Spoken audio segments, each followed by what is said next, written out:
Hi there. I'm Patti Ogilvie with the Student Loan Help Group, and I'm a senior enrollment counselor here.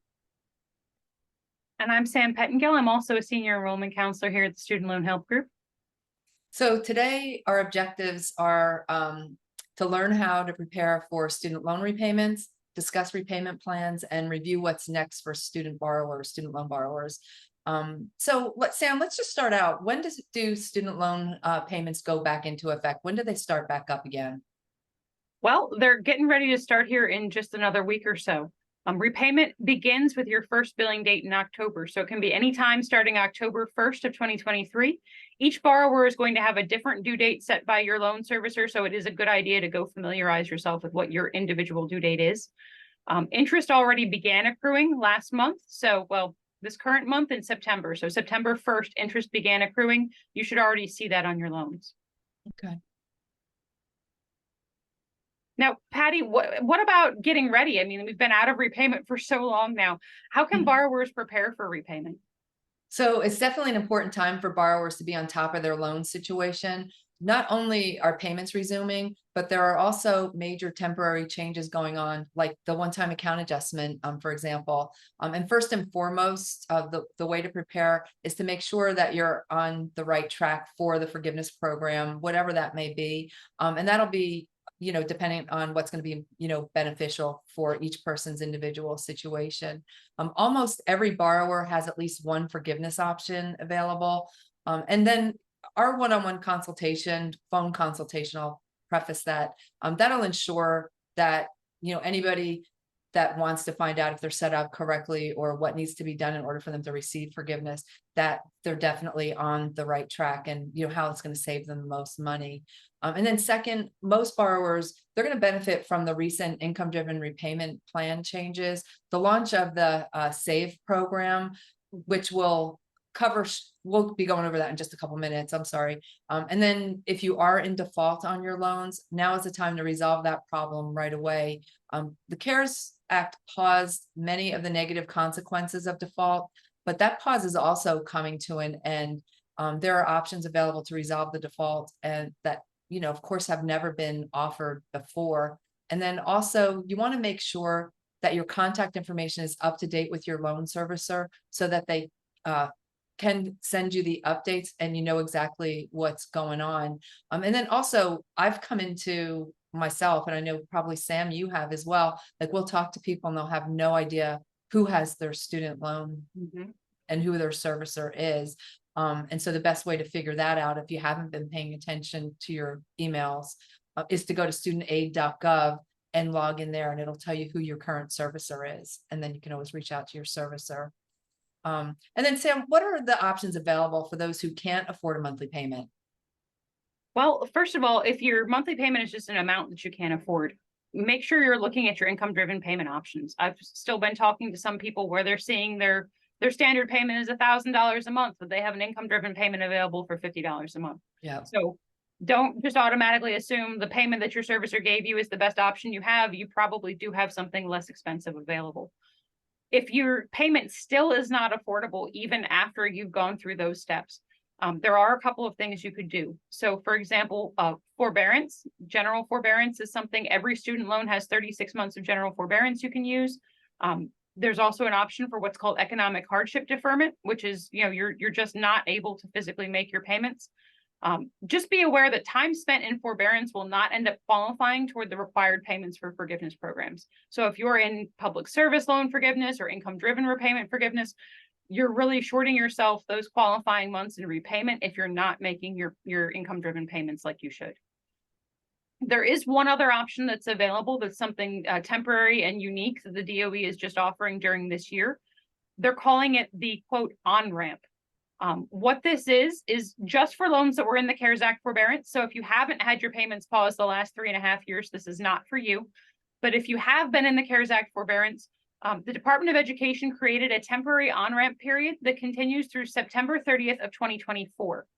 This on-ramp period is going to protect borrowers from having a delinquency reported to credit reporting agencies. So that will prevent the worst consequences of missed, late, or partial payments. For example, you won't default on your student loans if you miss payments between now and September 30th of 2024. However, the payments are still due and interest will continue to add up. So keep in mind, if you have, say, $100,000 balance and you say stay in forbearance or you use this on-ramp for the next year, you might have $6,000 or $7,000 of interest added to your balance during that time. That's not going in the direction that you want. They're also not going to report you as delinquent during the on-ramp, but they don't control how credit scoring companies factor in the missed or delayed payments. So you still may take a hit on your credit report, even if it's not being reported as delinquent, even if it doesn't push you into default, it still may hurt your credit. So it's definitely something to kind of weigh and say, that's like a last resort in my mind. It's not something you would want to use just so that you don't have to deal with, your payments right now. Right, right. Now, I mean, we mentioned a little bit, Patti, about payment plans, and maybe you might have an income-driven payment plan option that's more affordable. I mean, in your opinion, which payment plan should borrowers be taking advantage of this season? So SAVE, SAVE, and that stands for Saving on a Valuable Education. That launched on July 30th of just this year, 2023, and it replaces a previous plan called Revised Pay as You Earn, or Repayee, as some of you may know it best as. And then the benefits of the SAVE plan, significantly, that's going to decrease the monthly payments for most borrowers because more of your income is considered exempt in calculating your repayment. So for example, a family of 4 earning $67,500 or less, the SAVE program will offer a $0 a month payment. And then remember, if you're eligible for that $0 a month payment, that still counts as a qualifying payment towards one of the forgiveness programs. And then SAVE also eliminates 100% of unpaid interest after a scheduled payment is made. So meaning that as long as you make your payments, your balance will not increase due to unpaid interest. And that holds true for the $0 a month payments as well. You have to remember that that $0 payment still counts as if it's a payment, even though there are no physical funds being exchanged. Plus, the SAVE program excludes spousal income for borrowers who are married and file separately. So meaning you don't need to take your spouse's income into account when calculating your monthly payment if you are filing separately. And that's a huge benefit that we're seeing straight across the board for a lot of people. And then, what loans are eligible for SAVE? So all direct student loans, except for Parent Plus loans, or consolidations containing Parent Plus loans, they're all eligible for that SAVE programs. And if your loans are not direct loans, then you'll need to consolidate into direct loans in order to apply for SAVE.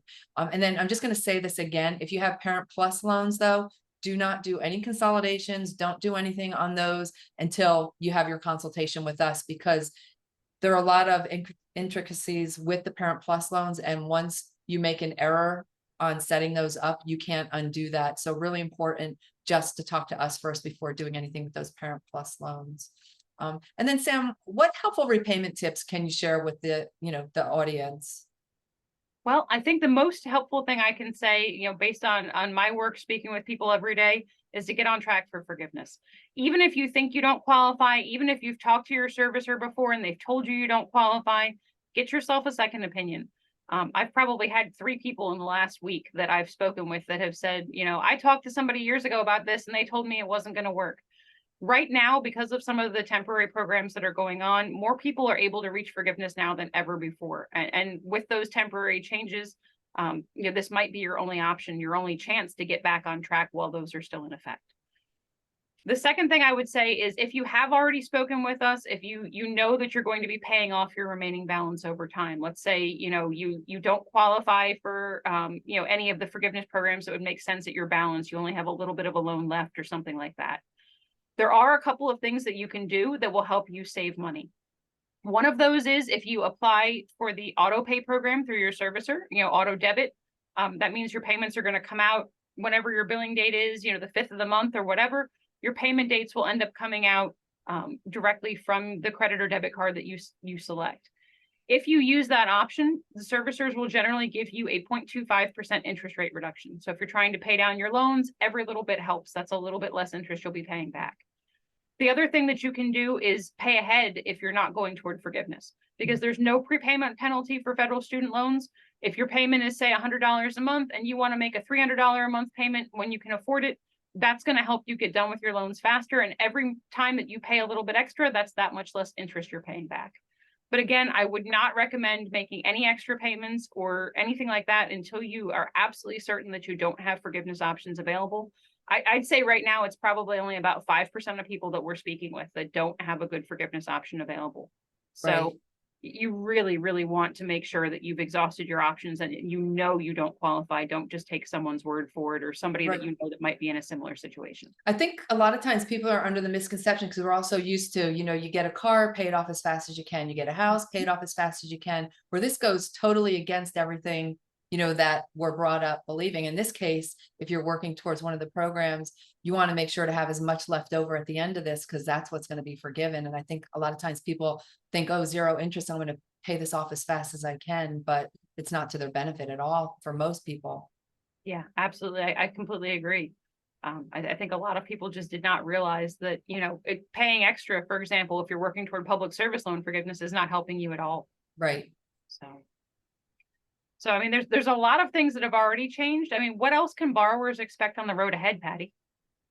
So some of the upcoming changes this year include implementing the one-time account adjustment. So borrowers who qualify will continue to see additional credits given towards forgiveness appearing between now and early 2024. And then I do want to just stress that the DOE is moving slowly, so you definitely have to have some patience there. The SAVE plan that we just talked about, those changes, there's the one that just happened in July, and then next July, borrowers on the SAVE plan will have their payments on anybody who has undergraduate loans. Those payments are going to be cut in half again.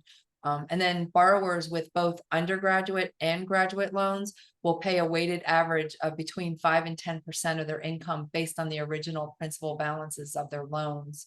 And then also borrowers with original principal balances of $12,000 or less will receive forgiveness of any remaining balance after making 10 years of payments, with maximum repayment period rising by 1 year for every $1,000 borrower. So for example, if your original principal balance was 14,000 and you'd see forgiveness after 12 years of payments. And then Sam, what are some of the dates that people should have on their calendars for the remainder of this year? I know it's getting, toward the end of the year, but what are some of those dates? Well, the biggest one really would be the end of the year. Obviously, I mean, at this point, if you're watching this, it's probably already into October. Your repayment has probably already started. If not, obviously your repayment date in October is significant. You're starting to remember that and get back in the habit. But the other big one is the end of this year. So at the end of the year, the one-time account adjustment, that's the last date for you to be able to get it set up correctly. But the Department of Education has not specified the exact date. They've said end of the year, so most likely December 31st. But with the DOE, it's always better to get things in sooner rather than later. If you have not consolidated your loans, for example, for the one-time account adjustment, if you have a non-qualifying loan type, or if you have attended school at 2 or more different times, the end of the year is your last chance to consolidate and have those payments be able to count under the one-time adjustment. So if you're not already on track, if you're not already working with us, or you're not confident that you're ready for forgiveness, you really need to get on track now, while you still have the option of the one-time adjustment. No, even if somebody's not eligible now to get their balance wiped out, they still need to take advantage of getting those old payments to count. And then if somebody is new into repayment, still need to get set up for one of the forgiveness programs. Just because you're not eligible right this moment to have your balance forgiven, the program is not going anywhere. So you still want to get set up to work towards the program moving forward if you're not eligible for forgiveness now. But again, best way to figure that out is, to have the consultation with us, and we'll actually review your loans, tell you exactly what your options are, and then we'll go over everything with you and see what your best options are, of course. Of course. Yeah, and that is really, really important to make sure, even if you think you're not near 120 payments for PSLF, for example, you're going to keep those qualifying payments after the one-time account adjustment is done. So you do want to make sure you do it right now. And here's an incentive. So a lot of the people that we've been helping have been eligible to take advantage of that one-time account adjustment. And I just looked it up this morning. We're almost at $183 million in forgiveness so far for the people that we have helped. And I would say a huge portion of those are people who took advantage of the one-time account adjustment who didn't think that they had any options at all. Yeah, absolutely. So it's been life-changing. Can you think of anything else that we need to address today, Sam? No, I think we've covered pretty thoroughly about preparing for loans going back into repayment. All right, then. Well, we look forward to catching up with you guys next time, and we'll give you great content moving forward. And as always, we appreciate you.